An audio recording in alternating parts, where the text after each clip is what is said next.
Oke, halo, saya Rizky Destawan. Saya akan menjelaskan input, proses, dan output. Nah, yang pertama input itu kami menginput data masyarakat, data map, lokasi tempat sampah, dan juga data gambar yang diunggah oleh masyarakat pada aplikasi tersebut. Dan juga ada fitur yang kami input yaitu seperti pengenalan AI dan kode QR dan juga forum untuk diskusi pada aplikasi tersebut. Kemudian prosesnya itu kami memproses data yang telah kami input dan juga gambar yang telah diinput oleh masyarakat. Itu juga yang kami input mengenai data informasi sampah-sampah yang berbahaya, anorganik dan organik.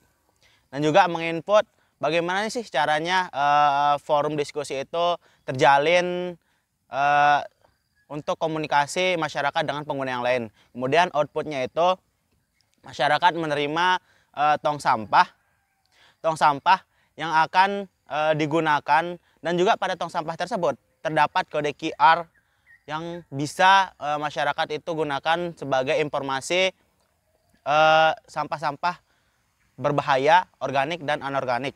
Dan juga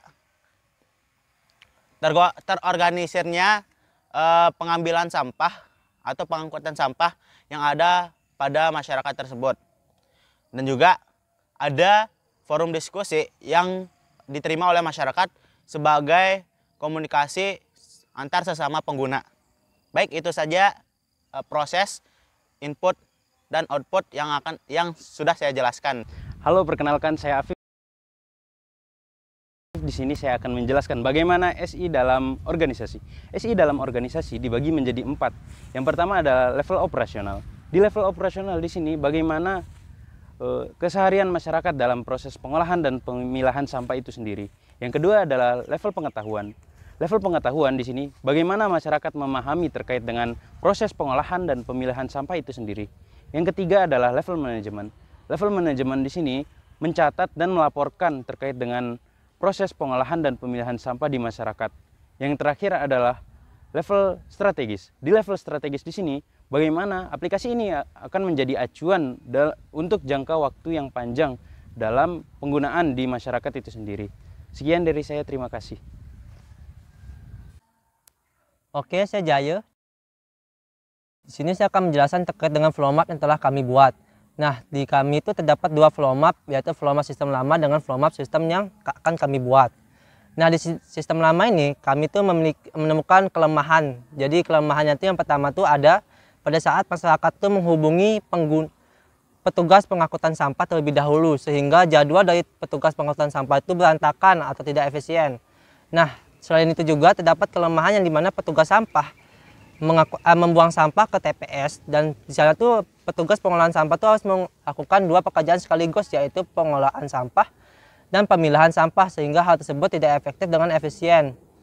Nah, jadi di sistem yang akan kami buat itu akan memecah permasalahan dari sistem yang lama atau kelemahan dari sistem yang lama. Seperti pada saat pengguna itu melakukan scanning pada sampah yang akan di-scan. Nah, jadi sampah yang telah di-scan itu akan menampilkan beberapa edukasi terkait dengan sampah tersebut, seperti bagaimana cara memilah atau mengolah sampah tersebut. Selanjutnya itu ada QR code, yang dimana QR code itulah yang akan membantu pengguna atau masyarakat untuk men-scan QR code tersebut dan mendapatkan informasi terkait apa saja sampah yang termasuk dalam jenis sampah pada tempat sampah tersebut. Misalnya itu ada jenis sampah itu organik, anorganik dengan sampah lainnya. Nah, selanjutnya itu jadi di admin itu akan melakukan pengolahan data terkait dengan apa yang telah diberikan oleh pemerintah, yaitu data masyarakat, data wilayah, dan data petugas pengolahan sampah, sehingga dari ketiga data tersebut akan diolah menjadi 2 data, yaitu data map dengan data jadwal, sehingga dari jadwal tersebutlah yang akan membantu petugas pengangkutan sampah itu tidak lagi jadwal itu berantakan. Nah, selain itu juga pada saat di pembuangan sampah sementara itu petugas pengolahan sampah itu tidak melakukan pengolahan maupun pemilahan sampah, karena dari pengguna itu sudah melakukan pemilahan dan pengolahan sampah, sehingga tinggal melakukan uji laporan saja, yaitu menginput laporan ke admin, sehingga dari sistem tersebut akan mengolah laporan tersebut yang akan diberikan kepada pemerintah sebagai informasi atau laporan bulanan. Mungkin itu saja yang akan saya sampaikan, akan dilanjutkan oleh teman. Halo, saya Irfan. Di sini saya akan menjelaskan tentang functional requirement dan non-functional requirement. Nah, functional requirement itu menjelaskan mengenai apa saja fitur-fitur yang harus ada pada sistem aplikasi yang akan dibuat yang dapat memenuhi kebutuhan pengguna.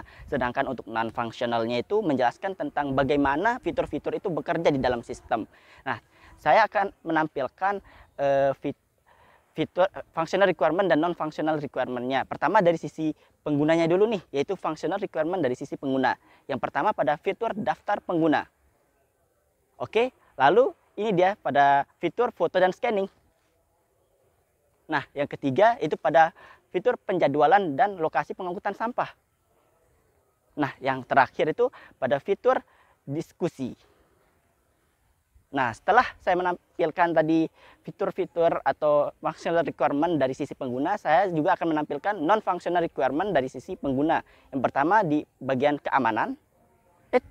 Nah, lalu di bagian interface.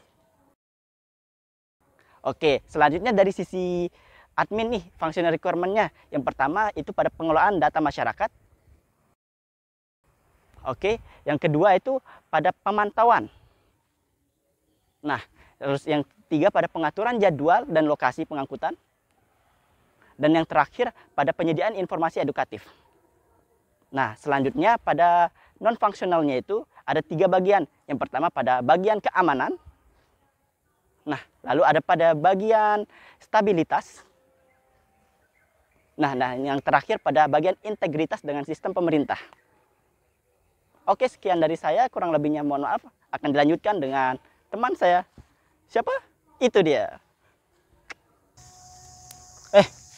Halo, ketemu lagi dengan saya. Di sini saya akan menjelaskan tentang Ishikawa diagram atau yang biasa disebut dengan fishbone. Nah, kenapa sih disebut dengan fishbone? Karena diagram ini bentuknya kayak tulang ikan. Nah, apa kegunaannya? Di sini kegunaan dari fishbone itu adalah sebagai alat yang digunakan untuk menganalisis masalah sehingga kita tahu nih apa penyebab dari masalah itu. Nah, di sini saya akan menampilkan diagram Ishikawa dari kelompok saya mengenai rancangan aplikasi Simplelah. Ini dia. Nah, pada diagram ini terdapat 4 bagian. Yang pertama adalah pada manusianya, terus ada pada manajemennya, terus ada pada sistemnya, dan terakhir ada pada materialnya. Nah, adapun pokok bahasan masalah yang kami bahas di dalam diagram ini adalah tentang pengolahan dan pemilahan sampah yang masih tidak efektif. Nah, misalnya nih, pada bagian material itu ada poin berupa kurangnya kesadaran masyarakat. Nah, poin ini maksudnya itu kurangnya kesadaran masyarakat dalam mengolah dan memilah sampah. Terus misalnya juga pada bagian manajemen, ini bagian manajemen nih, di bagian manajemen ini ada poin berupa dia bilang kebijakan dari pemerintah itu masih tidak efektif gitu, masih kurang kuat, masih kurang oke gitu dalam hal pemilahan dan pengolahan sampah gitu. Nah, misalnya juga di bagian materialnya di sini ada apa namanya? Tempat sampahnya masih terbatas, di mana saya juga merasakan sendiri di tempat-tempat umum itu tempat-tempat sampahnya itu masih sedikit gitu, padahal rame orang di situ. Mungkin sekian yang dapat saya sampaikan, kurang lebihnya saya mohon maaf dan terima kasih. Wah.